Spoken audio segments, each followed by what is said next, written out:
علاقوں کی زمین زرخیز بھی ہوتی ہے اور مردم خیز بھی، جس طرح ابن بطوطہ کے ملک مراکش کی۔ شمالی افریقہ کے مغربی کنارے بحر اوقیانوس کے ساحل پر واقع اس ملک کا شمار اہم اسلامی ممالک میں ہوتا ہے۔ اس کے مشرق میں الجزائر، مغرب میں بحر اوقیانوس، جنوب میں موریتانیہ، جبکہ شمال میں اس کی سرحد آبنائے جبرالٹر پر جا کر بحیرہ روم سے ملتی ہے۔ مراکش کا کل رقبہ 4,46,550 مربع کلومیٹر ہے، جبکہ آبادی 3,70,00,000 کے قریب، جس میں سے 99% مسلمان ہیں۔ 1/3 آبادی عربی بولتی ہے اور عربی ہی یہاں کی سرکاری زبان ہے۔ رباط مراکش کا دارالحکومت، جبکہ کاسابلانکا سب سے بڑا شہر ہے۔ جدید مراکش 800 سال قبل از مسیح میں آباد ہوا۔ اس خطے پر رومی، بازنطینی اور کئی دوسری حکومتیں رہیں، مگر مراکش کے پہاڑی علاقے آزاد رہے، جن میں بربر نسل کے لوگ آباد تھے۔ خلافت امیہ کے جرنیل عقبہ بن نافع نے 683 میں مراکش فتح کیا۔ بنو امیہ کے بعد خلافت عباسیہ کے دور میں ادریس بن عبداللہ نے یہاں مرکز سے الگ ادریسی سلطنت بھی قائم کی۔ 11ویں صدی میں مرابطین نے شمالی افریقہ اور مسلم اندلس پر عظیم الشان حکومت قائم کی۔ بحیرہ روم کے داخلی راستے پر ہونے کی وجہ سے 1830 کے بعد یہاں یورپ کی دلچسپی بڑھی۔ 1906 میں یہاں فرانس اور اسپین کے مشترکہ قبضے کو تسلیم کیا گیا۔ 1912 سے 1956 تک مراکش فرانس کی کالونی رہا۔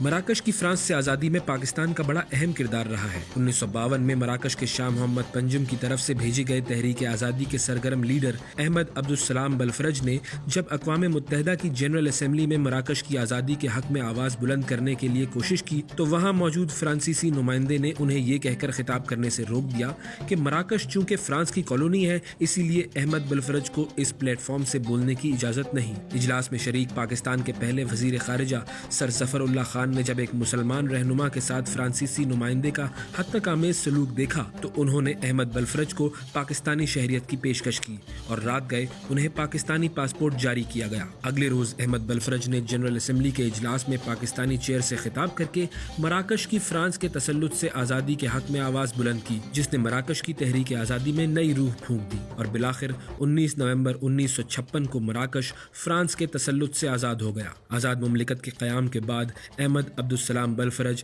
مراکش کے پہلے وزیر اعظم نامزد ہوئے۔ احمد بلفرج آج اس دنیا میں نہیں، مگر وہ جب تک وزیر اعظم کے منصب پر فائز رہے انہوں نے اپنے دفتر میں پاکستانی پاسپورٹ کی کاپی آویزاں کیے رکھی اور وہ ملاقات کے لیے آنے والے ہر شخص کو پاکستانی پاسپورٹ دکھاتے ہوئے بڑے فخر سے کہتے تھے کہ مراکش کی تحریک آزادی میں پاکستان اور پاکستانی پاسپورٹ نے ان کی بڑی مدد کی۔ مراکش کے بارے میں چند ایسی باتیں جو کہ آپ کے لیے جاننا ضروری ہیں۔ عظیم مسلمان سیاح ابن بطوطہ بھی بربر النسل تھا جو مراکش کے شہر ٹینجیر میں پیدا ہوا۔ 21 سالہ قانون دان 1325 میں مراکش سے مکہ مکرمہ کی زیارت کے لیے نکلا اور 1,00,000 کلومیٹر سے زائد فاصلے پر محیط 30 سالہ جہاں گردی کے بعد مراکش لوٹا۔ گھر واپسی پر سن رسیدہ ابن بطوطہ نے اس سفر کا احوال بڑے خوبصورت انداز میں اپنی کتاب رحلہ میں بیان کیا۔ کہا جاتا ہے کہ فاتح اندلس عظیم مسلمان سپہ سالار طارق بن زیاد بھی بربر النسل تھے جو مراکش میں گورنر موسیٰ بن نصیر کی فوج میں شامل تھے۔ 711 میں طارق بن زیاد نے اندلس کے ساحل پر اسلامی لشکر اتارا اور مجاہدین کو کشتیاں جلانے کا حکم دیا تاکہ فوج واپسی کا خیال دل سے نکال دے۔ جس جگہ طارق بن زیاد کے لشکر نے پڑاؤ کیا وہ پہاڑی آج بھی جبل الطارق کے نام سے مشہور ہے۔ اسی کا نام بگاڑ کر جبرالٹر کیا گیا ہے۔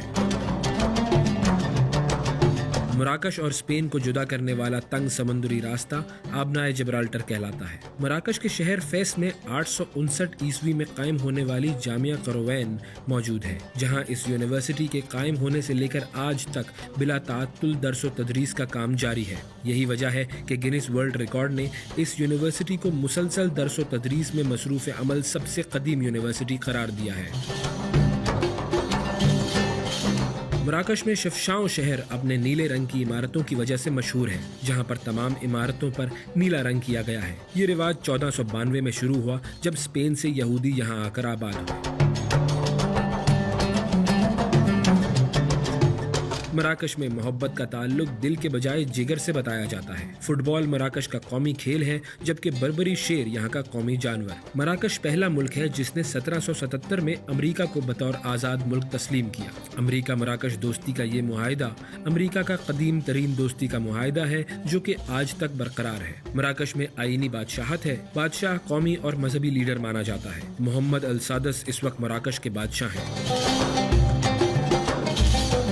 مراکش کو یہ نام اس کے پہلے دارالحکومت مراکش کی وجہ سے ملا ہے۔ مراکش یہاں کا چوتھا بڑا شہر ہے، جہاں کے قدیم علاقہ، قدیم محلات، مساجد، باغات اور بازار دنیا بھر میں مشہور ہیں۔ مراکش دنیا کے 10 بہترین سیاحتی مقامات میں بھی شامل ہیں۔